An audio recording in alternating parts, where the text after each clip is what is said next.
AP cabinet భేటీ ముగిసింది. అయితే cabinet లో తీసుకున్న నిర్ణయాలను మీడియాకి వివరిస్తున్నారు మంత్రి పార్థసారథి. లైవ్ లో చూద్దాం.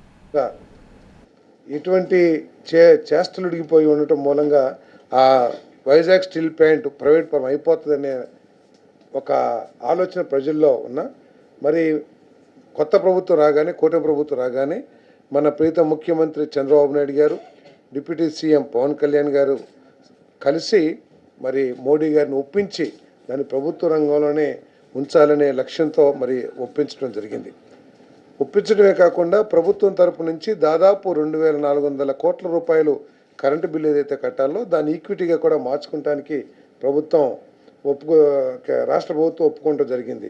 సో వీటన్నిటి మూలంగా చాలా సంవత్సరాల తర్వాత వైజాగ్ స్టీల్ ప్లాంట్ మార్చి మాసంలో లాభాలని ఆర్జించిందని చెప్పడానికి ప్రభుత్వం తరఫున సంతోషం వ్యక్తం చేస్తానని చెప్పేసి కూడా ఈ సందర్భంగా నేను ఏ రాజు ఎవరా అమ్మాయి? ఇది మ్యారేజ్ ఇన్విటేషన్ కాదు, నేను కొత్త బిజినెస్ స్టార్ట్ చేస్తున్నాను. కానీ ఎలా? బాస్ వాలా బీ ద బాస్ తెలియజేస్తా ఉన్నాను. మరి వైజాగ్ స్టీల్ ప్లాంట్ని నిలబెట్టడానికి అవసరమైన అన్ని చర్యలు కూడా ఈ ప్రభుత్వం తీసుకుంటుంది. ఆఖరికి కేంద్ర ప్రభుత్వ పోలీసింగ్ను కూడా మార్చి రాష్ట్ర ప్రభుత్వం పోలీసును కూడా అక్కడ సెక్యూరిటీకి ఏర్పాటు చేయాలని చెప్పేసి కూడా ఆర్థిక భారమైనా కూడా చేయాలని చెప్పేసి కూడా నిర్ణయం చేసుకోవడం జరిగిందని చెప్పేసి నేను ఈ సందర్భంగా తెలియజేస్తా ఉన్నాను.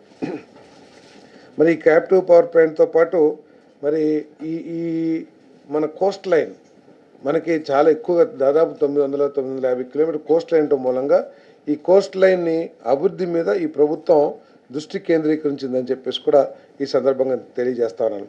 మన ప్రీతం ముఖ్యమంత్రి చంద్రబాబు నాయుడు గారు ఈ రాష్ట్రం ఏదైతే స్వర్ణాంధ్ర లక్ష్యాలను సాధించడానికి ఈ రోజు నుంచి అడుగులు వేసే దిశగా అక్కడ అవకాశం ఉన్న చోటల్లా కూడా పోర్ట్లు మన ఫిషింగ్ హార్బర్సు ఇవన్నీ కూడా ఏర్పాటు చేయడానికి చర్యలు కూడా తీసుకుంటున్నామని చెప్పేసి ఈ సందర్భంగా తెలియజేస్తా ఉన్నాను.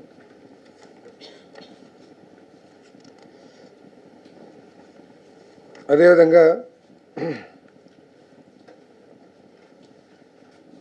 3 స్టార్ హోటల్స్లో రాష్ట్రంలో బార్ లైసెన్స్ ఫీజు 66 లక్షలు గత ప్రభుత్వం నిర్ణయించిన విషయం అందరికీ తెలిసిందే.